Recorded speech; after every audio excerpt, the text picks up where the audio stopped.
नमस्कार, मैं हूं आपके साथ विशाल कालरा। आज तीन बड़ी खबरों पर चर्चा करेंगे।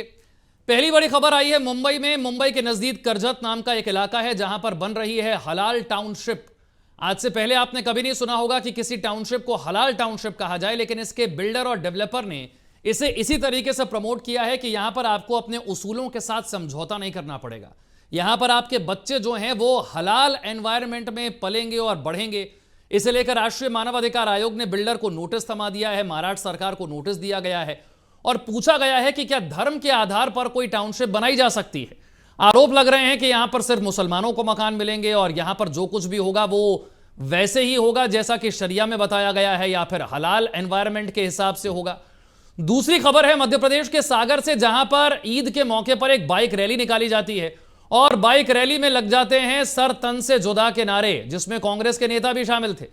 नामजद 3 लोग हैं जिनके खिलाफ एफआईआर की गई है, लेकिन सवाल यह उठ रहा है कि ईद के मौके पर कांग्रेस के नेता सर तन से जुदा के नारे रोड पर लगा क्यों रहे थे, ऐसा हुआ क्या। और तीसरी खबर है श्रीनगर से, जहां पर हजरत बल दरगाह में ईद के मौके पर ही अशोक चिन्ह को कुछ इस तरीके से तोड़ दिया गया। ये देखिए, पत्थर से यह शिलापट्ट है जिस पर अशोक चिन्ह बना है, राष्ट्रीय चिन्ह है, इसे तोड़ दिया गया और आरोप लगाया गया कि किसी भी धार्मिक स्थल पर राष्ट्रीय चिन्ह का होना जरूरी है क्या। किसी धार्मिक स्थल पर राष्ट्रीय चिन्ह की जरूरत नहीं है, इसीलिए श्रीनगर में अशोक चिन्ह पर इस तरीके से प्रहार किए गए। बात करने के लिए भारतीय जनता पार्टी की नेता नाजिया इलाही खान हमारे साथ जुड़ गई है। नाजिया, बहुत बहुत स्वागत आपका और बहुत शुक्रिया, आपने एक बार फिर से हमारे लिए वक्त निकाला। हर हर महादेव। मेरा पहला सवाल पहली घटना को लेकर है। मुंबई में करजत, मुंबई के नजदीक है करजत नाम का इलाका, जहां पर एक हलाल टाउनशिप बन रही है सुकून एम्पायर के नाम से, जिसको प्रमोट किया जा रहा है कि यहां पर जो होगा वो हलाल के हिसाब से होगा। आपके बच्चों का पालन पोषण हलाल एनवायरमेंट में, आपको अपने उसूलों से समझौता नहीं करना पड़ेगा। एनएचआरसी ने नोटिस भेज दिया है, इसे कहा जा रहा है नेशन विद इन नेशन। ये हो क्या रहा है? विशाल जी, मुझे लगता है कि क्योंकि फडणवीस जी की सरकार है इसलिए इस पर कोई कार्रवाई की भी जा रही है, क्योंकि पश्चिम बंगाल में हलाल जो बिल्डिंग है वो बहुत सारी है।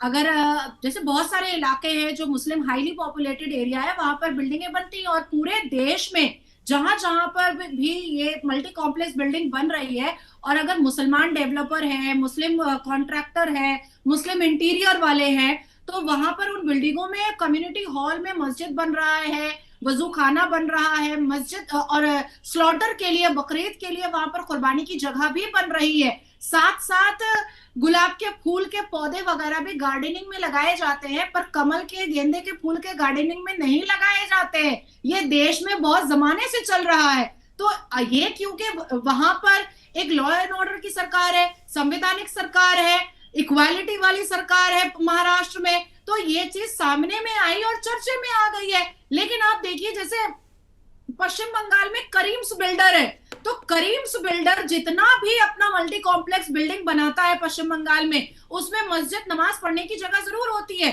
और उसमें गोरू को और बकरे को कुर्बानी करने की जगह जरूर बनाई जाती है, वजू खाना जरूर बनाया जाता है। और हिंदुओं को उस बिल्डिंग में, उस कम्युनिटी में, उस पूरे अपार्टमेंट में जगह नहीं मिलती है।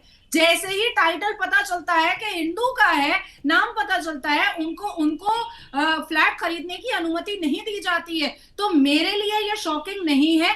जैसे हम लोग हलाल बकरा लोग खरीदते हैं, हलाल मुर्गी ज़बह की हुआ खरीदते हैं, हलाल हारपिक, हलाल डेटॉल, हलाल गू साफ करने का, पॉट साफ करने का सामान, तो ये सारी चीजें, झाड़ू वाड़ू सब हलाल सर्टिफिकेट के साथ मिलता है। तो उसी तरीके से हलाल अपार्टमेंट ये नया नहीं बन रहा है, ये पश्चिम बंगाल में बहुत पुराने से बन रहा है। और अलग अलग दिल्ली में भी अगर आप शाहीन बाग, ओखला वगैरह में जाइएगा तो वहां पर भी जो अपार्टमेंट बने हैं उसमें भी ये सारी व्यवस्था करवाई गई है नमाज वगैरह की। हालांकि जब प्लान पास होता है तो ये बताया नहीं जाता है, लेकिन बाद में पता चलता है कि यहाँ पर नमाज और वजू खाना बना हुआ है, यहाँ पर जानवरों को ज़बह करने की जगह बनी हुई है। तो for me this is not shocking. लेकिन ऐसा कहा जा रहा है कि ये तो धर्म के नाम पर आपने अलग करना ऑलरेडी शुरू कर दिया, ये मिनी गजवाए हिंद शुरू हो गया एक तरीके से। नहीं विशाल जी, मिनी गजवाए हिंद तो बहुत पहले शुरू हो गया था, बहुत पहले।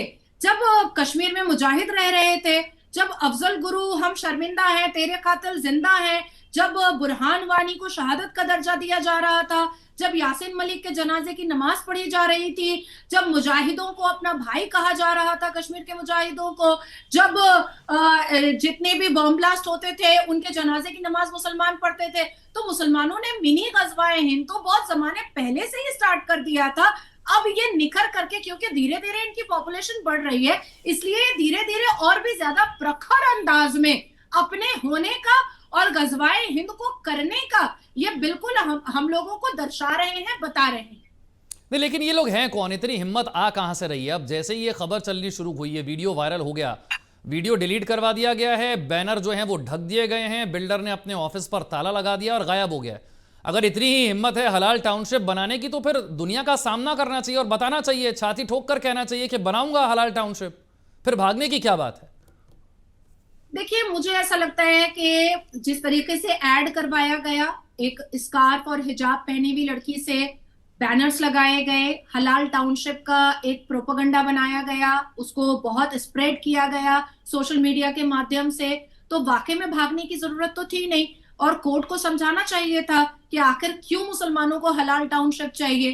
कोर्ट को सत्य और तथ्य के आधार पर डॉक्यूमेंट्स देने चाहिए थे कि क्यों उनको हलाल टाउनशिप चाहिए, लेकिन क्योंकि उनको पता है कि संवैधानिक तरीके से कोर्ट इस बात की अनुमति नहीं देगा, हमारे देश की न्यायपालिका इस बात की अनुमति नहीं देगा, सिर्फ उनका इस्लाम इस बात की अनुमति देता है, इसलिए अभी वो अपने ही लुंगी में अपना ही चेहरा छुपा छुपा करके भाग रहा है। पर नाज़िया, सोशल मीडिया पर कुछ आवाजें ऐसी हैं जो कहती हैं कि अगर हिंदू राष्ट्र की मांग करने वालों के खिलाफ कोई कार्रवाई नहीं होती तो हलाल टाउनशिप की मांग करना फिर कैसे गलत है?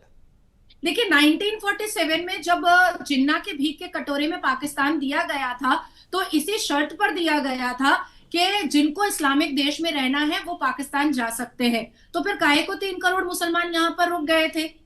आप इनको तो पहले ही दे दिया गया था इस्लामिक देश, और आपको इस्लाम अगर अप्रोप्रिएट तरीके से मानना है, इस्लाम के उसूलों पर चलना है, आपको इस्लामिक पनिशमेंट भी एक्सेप्ट करना है, जो कि नहीं करते हैं, तो आप पाकिस्तान जाओ ना। 57 मुस्लिम कंट्रीज आपके पास है, आप वहां चले जाए। भारत में ये तो पहले ही तय हो चुका था कि ये संस्कृति, सभ्यता और संस्कार से ये देश चलेगा, ये तो 1947 में ही तय हो चुका था। अब ये जिद पकड़ करके 1947 से लेकर के 2025 तक ये जिद पकड़ करके मुसलमान अगर यहाँ के हिंदुओं को अपना दुश्मन मानते हैं तो ये उनका प्रॉब्लम है, ये हिंदुओं का 120 करोड़ के सनातनियों का प्रॉब्लम नहीं है।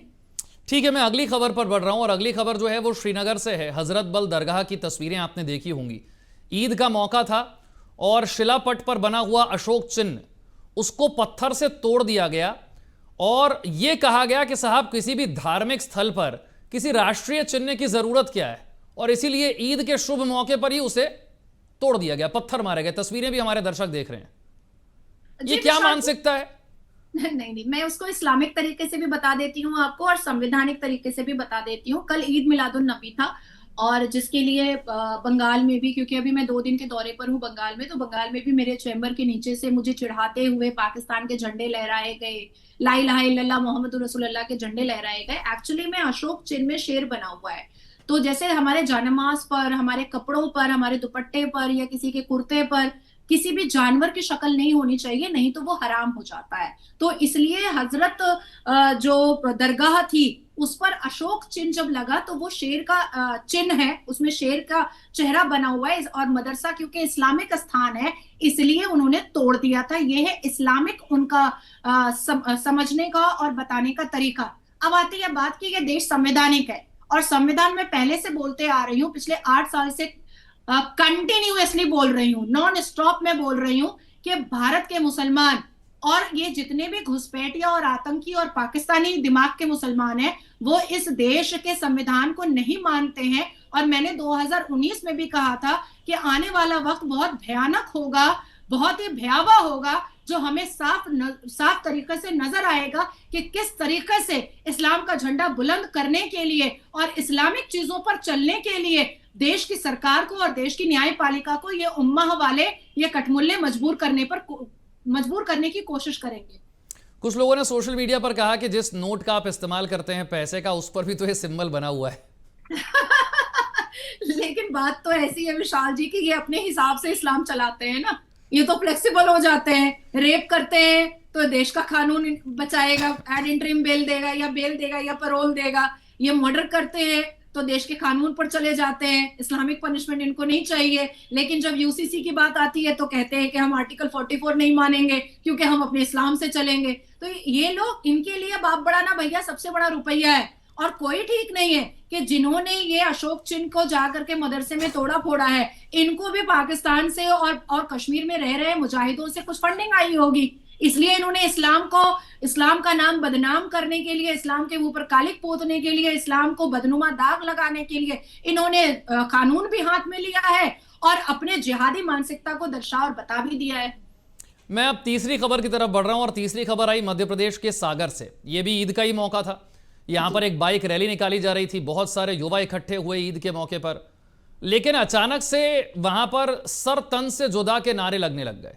अब किसी को समझ नहीं आया, ईद का मौका है, शुभ मौका है, पवित्र मौका है, अच्छा संदेश देने का मौका है, लेकिन वहां पर सर तन से जुदा के नारे। फिर जब नामजद एफआईआर हुई, वीडियो सामने आए, तो उसमें कुछ कांग्रेस के नेता भी निकलकर सामने आ गए।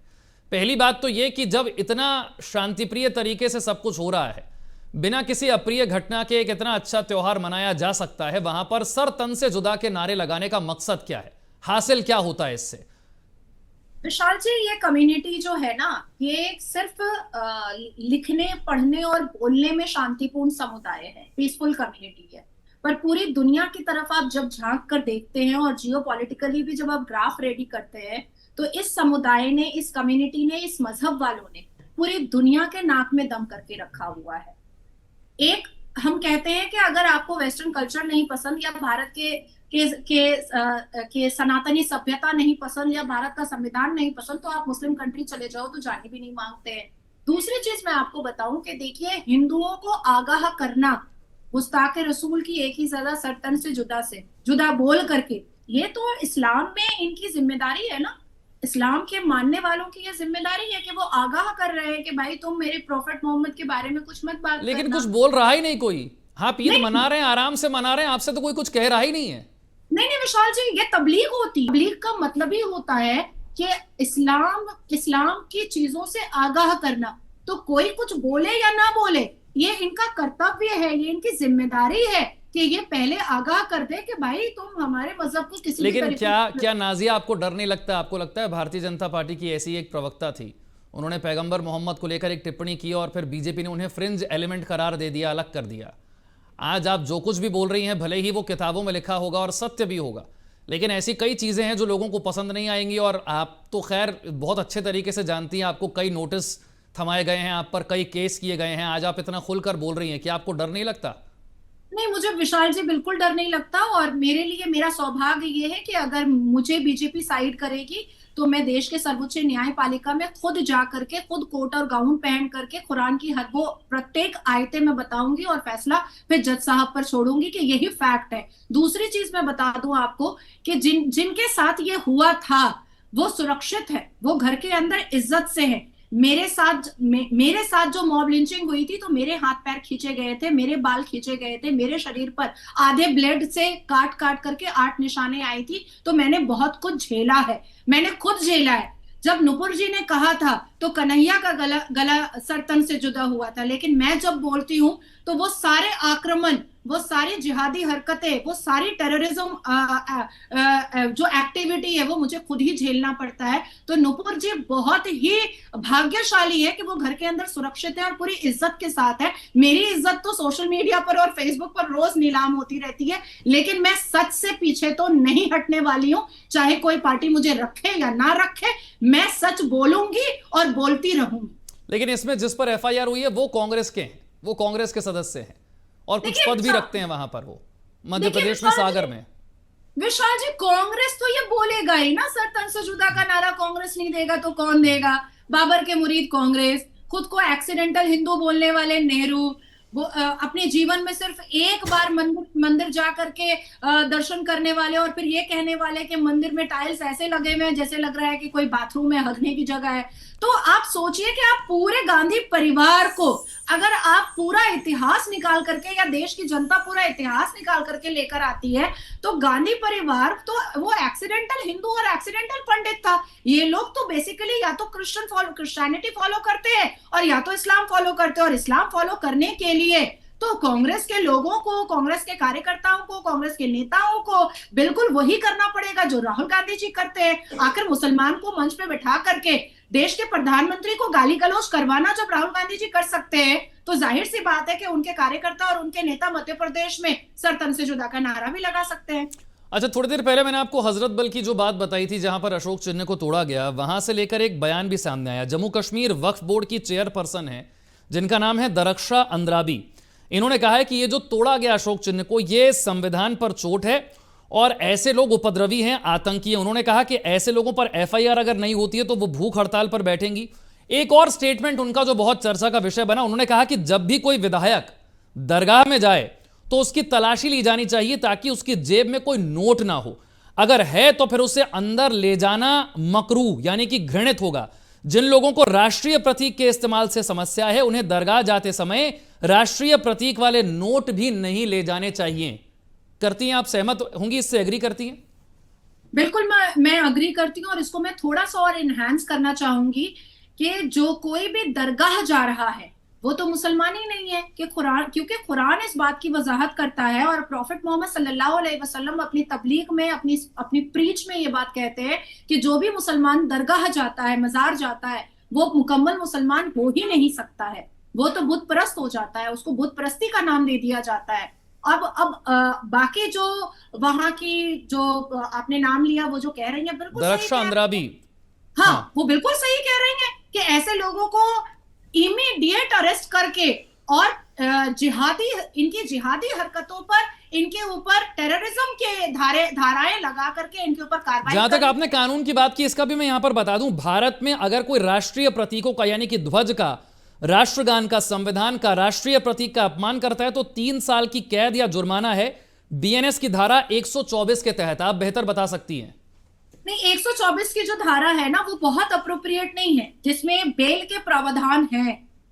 बीएनएस की जो धारा है उसमें बेल के प्रावधान है, जिस पर मैंने जिस वक्त बीएनएस और बीएनएसएस को पढ़ा गया था और उसको इंट्रोडक्शन दिया जा रहा था, तब भी मैंने ये बात कही थी कि सेक्शन 69 और इस तरीके की जितनी भी धाराएं हैं, इसको और भी सख्त, और भी मजबूत और भी स्ट्रॉन्ग करने की जरूरत है। 3 साल की सजा है, पर it's a compoundable, it's not non compoundable. तो मुझे लगता है कि नॉन बेलेबल सेक्शन में इसको डालना चाहिए और किसी भी तरीके का बेल का प्रावधान नहीं देना चाहिए। दूसरा, एड इंटरिम बेल के लिए किसी भी तरीके का कोई भी बेल मूव कोई भी वकील आए तो उसको एक्सेप्ट नहीं करना चाहिए। तो ये सारे लूपहोल्स हैं इस। ठीक है, 3 घटनाओं को लेकर हमने आज बात की और कोशिश की है समझने की कि इस तरह की मानसिकता ये देश के लिए कितनी खतरनाक हो सकती है।